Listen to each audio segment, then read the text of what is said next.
Sir, जिस प्रकार से धारा 370 को लेकर कल फिर से असेंबली के अंदर हंगामा हुआ है और आज भी हुआ है, क्या कहेंगे इसको लेकर? आप भी प्रदर्शन कर रहे हैं। देखिए, जो रेजुलेशन उन्होंने डाला उसमें तो धारा 370 और 35 का कहीं जिक्र नहीं है।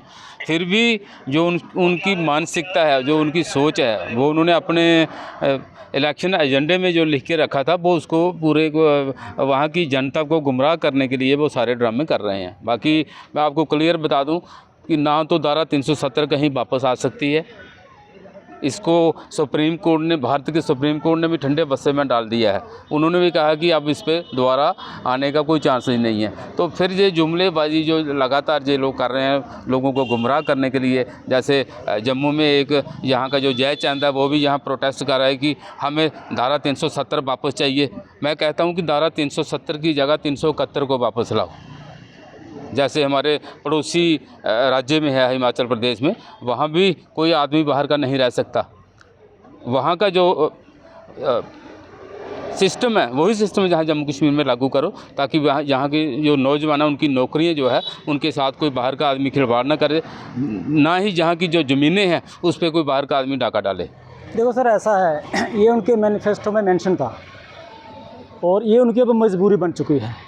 ये बात उनको भी पता है कि इसका कुछ नहीं हो सकता, क्योंकि जब कोई भी कानून बन जाता है तो उसका एक सिस्टम होता है, प्रोसीजर होता है उसको अमेंड करने के लिए। तो वो तो वहाँ हो ही नहीं सकता, क्योंकि सेंटर में सरकार और है, यहाँ पर कुछ और है। तो ये उनकी मजबूरी है, ये एक किस्म का तमाशा ही कर रहे हैं, ये ऐसा कुछ नहीं है। देखिए, 370 वापस आना तो अभी बहुत मुश्किल है, लेकिन जो हमारे को राइट्स मिले, ज़मीन मालिकाना हक, यहाँ का डोमिसाइल मिला है, उसको ये कैंसिल कर नहीं सकते हैं। क्योंकि हम यहाँ से 75 साल हो गए हमें जम्मू कश्मीर के अंदर रहते हुए। हम यहाँ के अभी पक्के नागरिक हैं।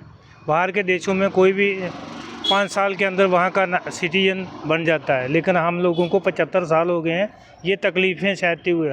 हमारी 4 पीढ़ियाँ जो बर्बाद होगी, बच्चे जिन्हें आज दिन तक कोई सर्विस नहीं मिली, कोई हमारे पास ज़मीन नहीं थी। लेकिन आज अगर हमें मालिकाना हक दे रही है सरकार, तो हम मोदी सरकार का बहुत बहुत शुक्रिया अदा करना चाहते हैं। आगा क्या करना सर, 370 तो बड़ी मुश्किल है हटाना। ये तो इनका एक मैन्युफैक्चर रखा था उन लोगों को बेवकूफ़ बनाने के लिए, क्योंकि उन्होंने बोल लिए थे उस पर कि हम 370 वापस लाएंगे। 370 कैसे लाएं जब सेंटर से हो गया, सबसे हो गया। लेकिन ये उनको बेवकूफ़ करने के लिए, उनको बनाने के लिए कि हम 370 कोशिश कर रहे हैं, क्यों अगली उन्होंने सरकार चलानी है, उन्होंने 370 के लिए इसलिए बार बार करना है कि हम लाएंगे। लेकिन ये 370 नहीं हटेगी, क्योंकि मोदी सरकार पीछे बैठी है। उन्होंने हमारे पूरे हक दिए हैं। हम 75 साल हो गया, हमारा 3 पीढ़ियाँ चली गई हैं, उसके बीच में ख़त्म हो गई हैं, अभी 4थी पीढ़ी चल रही है।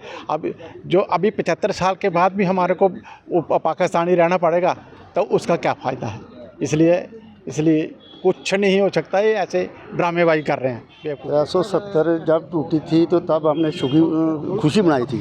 अभी ये बिल लाए हैं तो इसमें ये दोबारा ला रहे हैं, तो हमारा क्या होगा, हम कहाँ जाएंगे। ये जो 75 साल से इधर बैठे हुए हैं, अभी हमें राइट मिला है, तो अभी ये फिर दोबारा हमारा छीन रहे हैं। धारा 370 वापस तो नहीं आएगी, लेकिन ये खामखाई ऐसे लोगों को परेशान कर रहे हैं, इससे कोई फ़ायदा होने वाला तो नहीं है। सेंटर ने तोड़ी है, हाई कोर्ट माननीय सुप्रीम कोर्ट ने इसको ख़त्म किया है, तो अभी ये ला नहीं सकते हैं, लेकिन ऐसे लोगों को परेशान कर रहे हैं जी।